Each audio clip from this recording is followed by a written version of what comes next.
saja hari ini saya akan memaparkan materi mengenai aksi obat terhadap reseptor adrenergik dan reseptor angiotensin. Reseptor adrenergik adalah protein reseptor yang terikat dengan protein G yang berperan penting dalam merespon aktivitas saraf simpatis dan sinyal hormon adrenalin. Reseptor angiotensin adalah protein reseptor yang terikat dengan protein G yang terlibat dalam regulasi tekanan darah, cairan, dan keseimbangan elektrolit melalui aksi hormon angiotensin 2. Protein G adalah protein penghubung yang memainkan peran kunci dalam transduksi sinyal dari reseptor adrenergik dan angiotensin ke respon fisiologis dalam sel. Selanjutnya, peran protein G dalam transduksi sinyal. Yang pertama itu aktivasi reseptor oleh ligan, yang dimana saat ligan atau seperti hormon atau neurotransmitter berikatan dengan reseptor yang terhubung dengan protein G, reseptor tersebut akan mengalami perubahan konformasi dan mengaktifkan protein G. Yang kedua, transduksi sinyal melalui protein G. Protein G yang aktif akan memicu serangkaian reaksi di dalam sel, menghasilkan second messenger seperti CAMP atau CA2+ yang selanjutnya mengaktifkan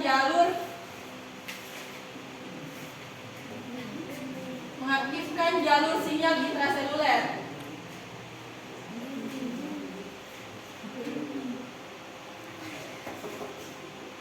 Yang ketiga, efek fisiologis yang dihasilkan.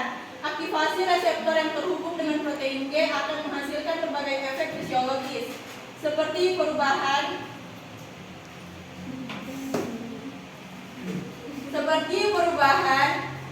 metabolisme, kontraktilitas otot atau sekresi hormon, tergantung pada jenis reseptor dan sel targetnya.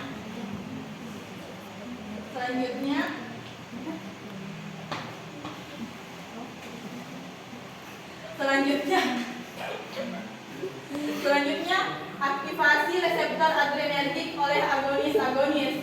Yang pertama, pengenalan, yang dimana reseptor adrenergik adalah reseptor yang secara spesifik berikatan dengan neurotransmitter adrenalin dan noradrenalin. Yang kedua, agonis reseptor adrenergik. Agonis adalah senyawa yang dapat berikatan dan mengaktifkan reseptor adrenergik, memicu respon biologis. Yang ketiga, aktivasi reseptor. Agonis akan berikatan dengan sisi aktif reseptor, menyebabkan perubahan konformasi dan aktivasi protein G. Selanjutnya, aktivasi reseptor angiotensin oleh angiotensin 2. Yang pertama ada pelepasan angiotensin 2. Angiotensin 2 dihasilkan dari pemecahan angiotensin 1 oleh enzim pengubah angiotensin di paru-paru dan jaringan perifer. Yang kedua, pengikatan ke reseptor angiotensin. Angiotensin 2 mengikat dan mengaktifkan reseptor angiotensin tipe 1 atau AT1 di berbagai jaringan tubuh.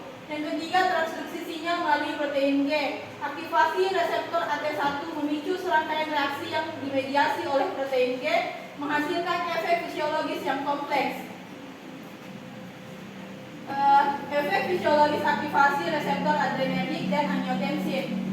Yang pertama, reseptor adrenergik. Aktivasi reseptor adrenergik oleh agen seperti epinefrin dan norepinefrin menghasilkan efek fisiologis seperti peningkatan denyut jantung, kontraksi pembuluh darah, dan peningkatan tekanan darah. Hal ini membantu tubuh beradaptasi terhadap stres dan mempertahankan homeostatis.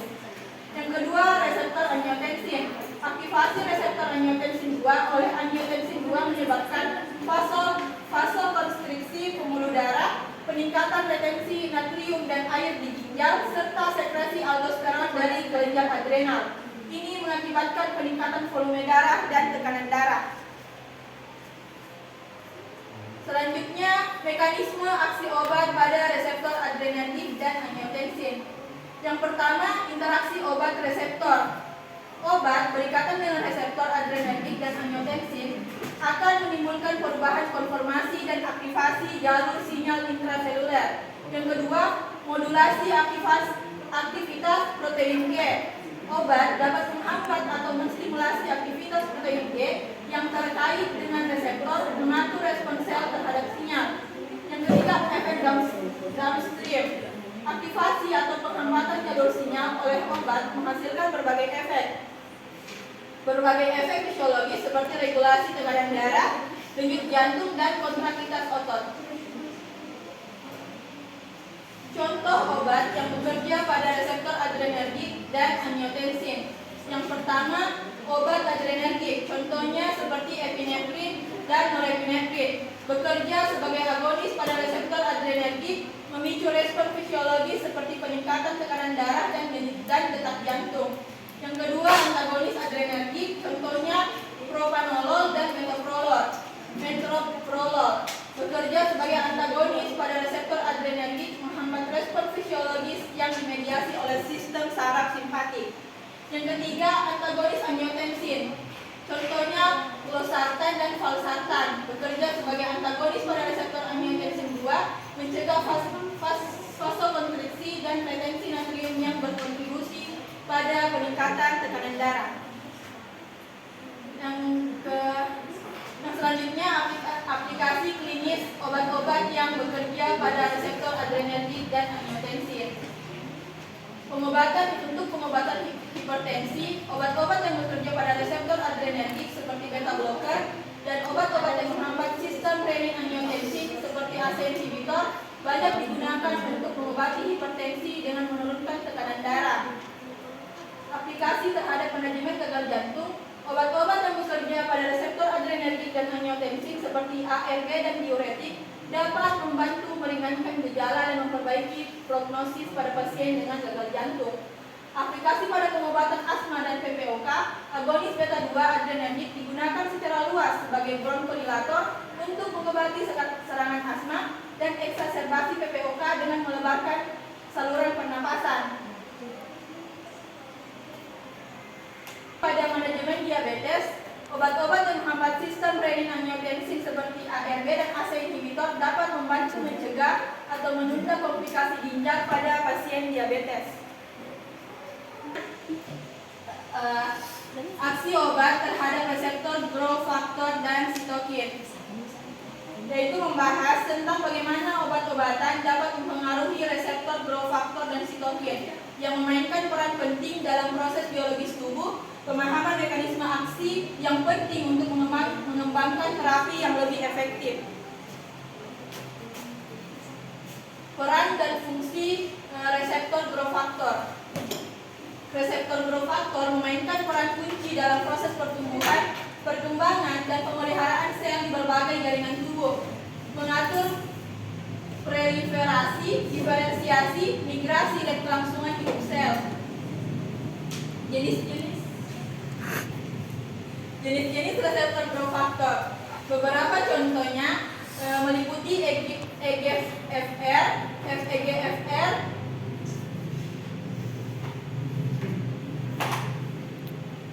PDGFR, FGFR, dan IGFR. Masing-masing terlibat dalam proses yang berbeda seperti angiogenesis, perkembangan jaringan, dan metabolisme sel. Untuk definisi sitokin, sitokin sendiri merupakan molekul sinyal yang dihasilkan oleh berbagai sel, terutama sel-sel sistem imun. Mereka berperan penting dalam koordinasi respon imun dan inflamasi. Klasifikasinya dapat diklasifikasi berdasarkan fungsi, struktur, atau asal sel penghasilnya. Contohnya seperti interleukin, interferon, dan faktor nekrosis tumor. Peran sitokin terlibat dalam berbagai proses biologis seperti diferensiasi sel, proliferasi, apoptosis, dan homeostatis. Mereka juga berperan dalam respon imun bawaan dan adaptif. Mekanisme aksi obat pada reseptor growth factor. Yang pertama, pengenalannya. Reseptor growth factor adalah protein penting yang memainkan peran kunci dalam regulasi sel, proliferasi, diferensiasi, dan survival. Yang kedua, ikatan obat ke reseptor. Obat dapat berikatan dengan reseptor growth factor, mengganggu interaksi antara reseptor dan ligan alaminya. Yang ketiga, penghambatan sinyal transduksi. Ikatan obat ke reseptor menghambat jalur sinyal transduksi yang biasanya diaktifkan oleh growth factor, menghentikan proliferasi dan pertumbuhan sel. Yang keempat, induksi apoptosis. Penghambatan sinyal growth factor dapat menginduksi apoptosis atau kematian sel terprogram, menghambat perkembangan sel abnormal. Contoh obat yang menghambat reseptor growth factor. menghambat reseptor growth factor yang pertama inhibitor tirosin kinase. Obat-obat seperti imatinib, gefitinib, dan erlotinib yang menghambat aktivitas tirosin kinase pada reseptor growth factor, mencegah sinyal proliferasi dan survival sel kanker. Yang kedua, antibodi monoklonal seperti trastuzumab dan cetuximab menginfeksi reseptor growth factor spesifik, memblokir sinyal pertumbuhan dan metastasis sel kanker. Yang ketiga, penghambat FEGF. Obat-obat seperti bevacizumab dan aflibercept menghambat faktor pertumbuhan endotel vaskular atau FEGF, mencegah angiogenesis dan suplai nutrisi bagi sel kanker. Mekanisme aksi obat pada sitokin, yang pertama itu penghambatan produksi, yang kedua blokade reseptor, yang ketiga modulasi jalur transduksi sinyal. Mekanisme aksi obat pada sitokin dapat dilakukan melalui berbagai cara seperti penghambatan produksi sitokin, blokade reseptor sitokin, dan modulasi jalur transduksi sinyal yang diinduksi oleh sitokin. Obat-obat yang dapat menghambat ekspresi gen atau translasi protein untuk mengurangi sintesis sitokin atau berikatan dengan reseptor spesifik untuk mencegah aktivasi sinyal sel. Contoh obat yang mempengaruhi sitokin, yang pertama antisitokin monoklonal seperti infliximab, adalimumab. Yang kedua, antagonis reseptor sitokin seperti tocilizumab dan baricitinib. Yang ketiga, obat imunosupresan seperti kortikosteroid dan methotrexat. Aplikasi klinis aksi obat pada reseptor growth factor dan sitokin. Aksi obat pada reseptor growth factor dan sitokin memiliki banyak aplikasi klinis yang penting.